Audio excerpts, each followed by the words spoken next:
अस्सलामुअलैकुम रहमतुल्लाहि बरकातहू. सर्व प्रशंसा त्या एकमेव निर्मिकाची ज्याच्या ताब्यात माझा प्राण आहे.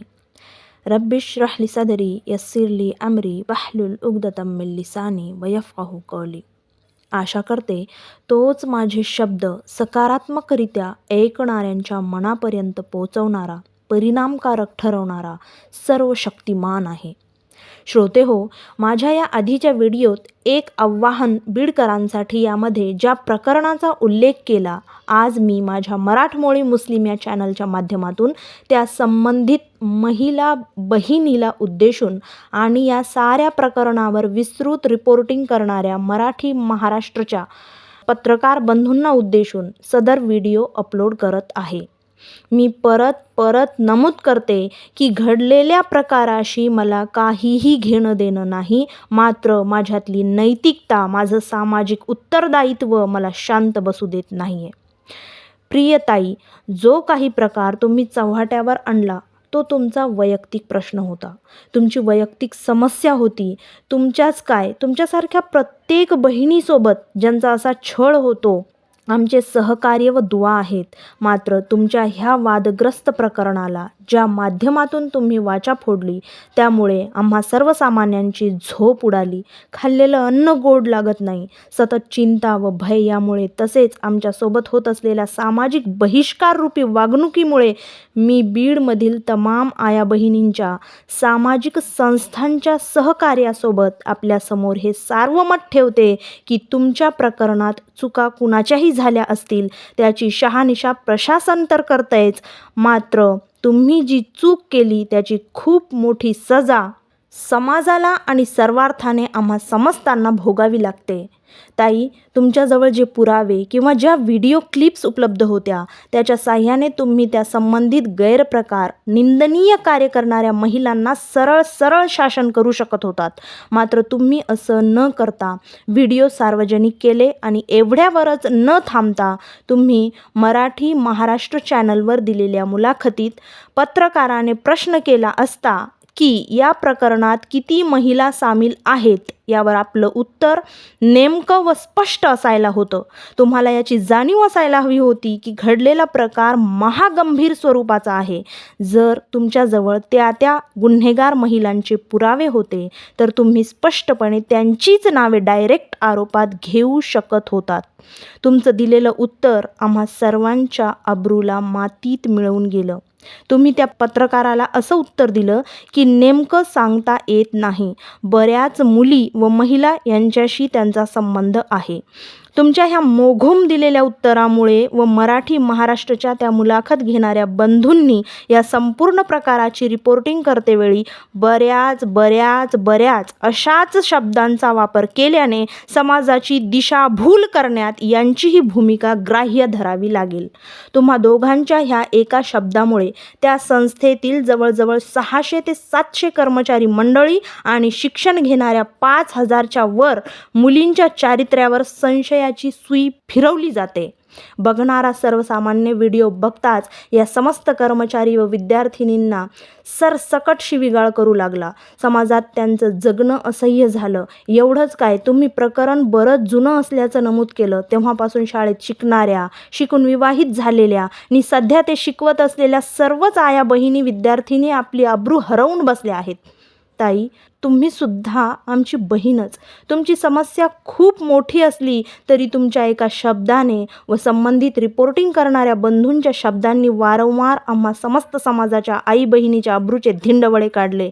त्याचं प्रायश्चित्त तर होणंच शक्य नाही, मात्र ज्या मार्गाने ही नामुष्की सर्वांवर आली त्याच मार्गाने आपण संपूर्ण समाजाची माफी मागावी. अन्यथा संपूर्ण संबंधित निष्पाप निरपराधी महिला वर्ग अब्रू नुकसानीच्या दाव्यासह आपणाविरोधात न्यायालयाचं द्वार ठोठावणार हे निश्चित. इंडियन पिनल कोड 500च्या अंतर्गत निश्चितच विनापुरावा संदिग्ध भाषा वापरून आपण दोघांनीही वारंवार समाजातील समस्त आया बहिणीची अब्रू मातीमोल केली. ह्याच्या एवढं दुर्दैव दुसरं नाही. आम्हा सर्वसामान्य गैरतमंद बायकांसाठी बाहेर निघणं कठीण झालं तेव्हा त्या शाळेतील निरपराध आया बहिणी व मुलींचे काय हाल असतील.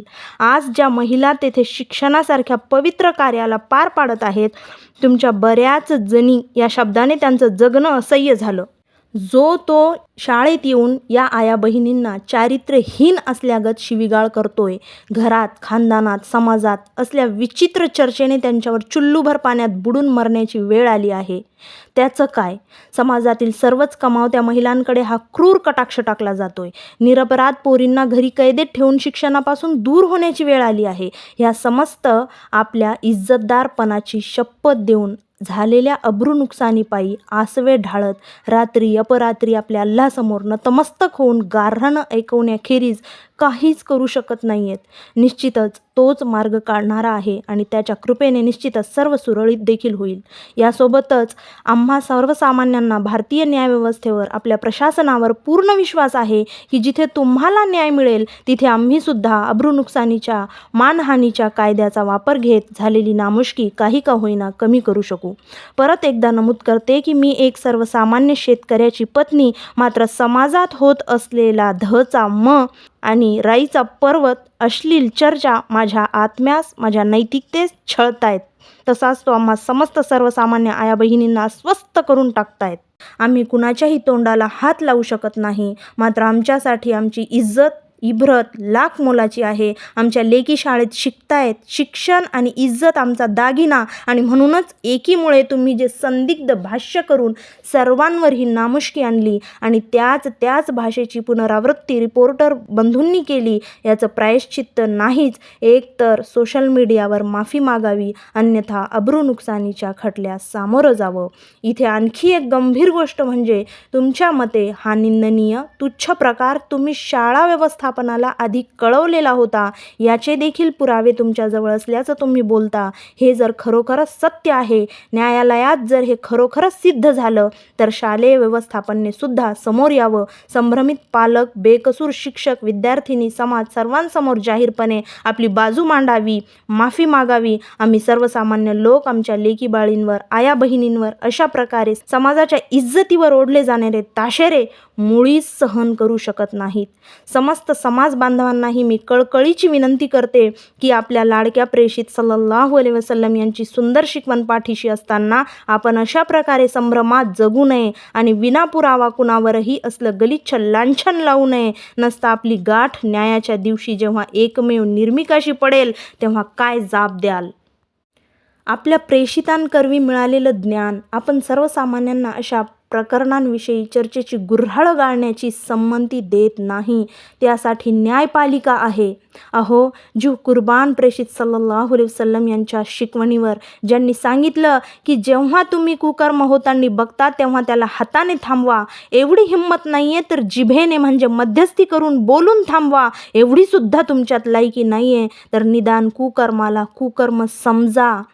आज आपली गैरत इतकी मेली की आपण कुकर्माला कुकर्मसुद्धा समजत नाही आहेत. आज ह्या वातावरणात जगताना खरोखरच लाज वाटते. अशा प्रकारे अब्रूहीन होऊन जगताना ज्याचा त्याचा कटाक्ष बुरखाधारी स्त्रीवर धंदा करणाऱ्यांगत पडतोय. जगभर चाललेलं वातावरण बघून आपण मोठमोठ्या बतावण्या मारतो. फलस्तीनसाठी जीवाची कुर्बानी देणाऱ्या आया बहिणींचा उदो फक्त स्टेटस ठेवून मोकळे होतो. हाच का आपला विश्वास?